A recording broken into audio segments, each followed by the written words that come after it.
match because I predict these things. Daniel Santos takes on Joo Sang this Saturday at UFC 320. And this is going to be a really good fight between these guys. These guys are, very well-rounded, very exciting, a lot of finishing potential between them. So I'm looking forward to this one. I think this could be, fight of the night, performance of the night. So I don't think this one goes to a decision. I think this one ends in a finish. So Daniel Santos, he's 30 years old, 5'7", with a 67-inch reach. He's 12-2 in his career. Fights out of Shoot to Box, trains with Charles Oliveira. So has a very aggressive, forward pressure style that we've seen from the Shoot to Box fighter. Puts a high pace on, a dynamic striker, high kicks, front kicks, wheel kicks, tough as nails, good scrambles when it goes to the ground. Was shown an ability to get takedowns in his last fight against Zhang Li, and he's a jiu-jitsu purple belt. So just very exciting guy, can push a high pace, very gritty, very, very fun to watch. Taking on Joo Sang, who is 31, 5'7", with a 71.5-inch reach, and he is 9-0, so undefeated heading into this one. Joo Sang, hasn't fought the best competition, but has looked really good as of late. Had that, crazy left-hand counter knockout over Jeka Sergey back in June. So he's a very good striker. Good kicks, turning side kicks, leg kicks, teep kicks. He can do it all. Has really good pressure with knockout power. Manages the distance well with his opponents.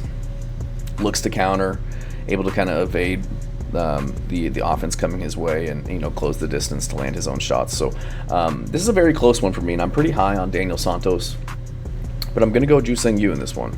I think that Joo Sang he fights very well going forward or backward, and I think he'll be able to kind of threaten Daniel Santos with his diverse striking attacks going forward, to keep kind of Santos back and not allowing him to really be the aggressor to move forward. He fights really well moving forward, so I think him throwing combos, pushing him back, and mixing in his grappling is something that Santos is going to look to do in this fight. But I just think Yu is just a little too slick on the feet.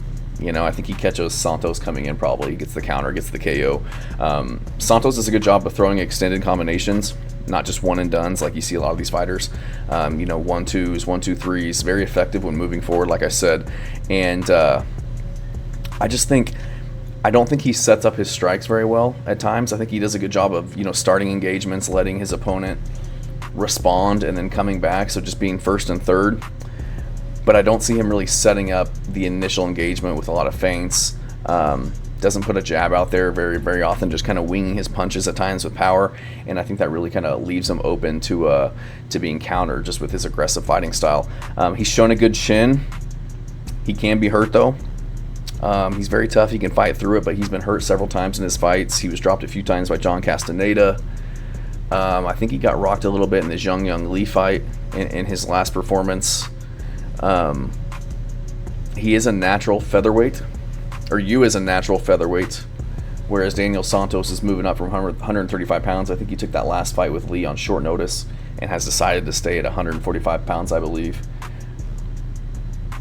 So him moving up in weight, going to be the smaller guy. He did show good cardio in that fight, though, regardless of taking it on short notice and moving up in weight. But I just think Joo Sang is going to be a little bit better on the feet, going to have a 4-inch reach advantage. I do think Santos does have a chance to win this fight. He can push a high pace, put a ton of volume out there against Yu, who hasn't really been tested yet, hasn't fought the best competition. He can be taken down. We saw that in his fight with, who was it? I think it was Ronaldo Exen. He was taken down a few times in that fight. Ended up winning, though. But just really hasn't been tested. So I wouldn't be surprised if Daniel Santos is able to just kind of put it on him and make it gritty and put a high pace on him to win. But I think there's too many openings from Daniel Santos as he pushes in, and he's shown a propensity to get hit and hurt at times.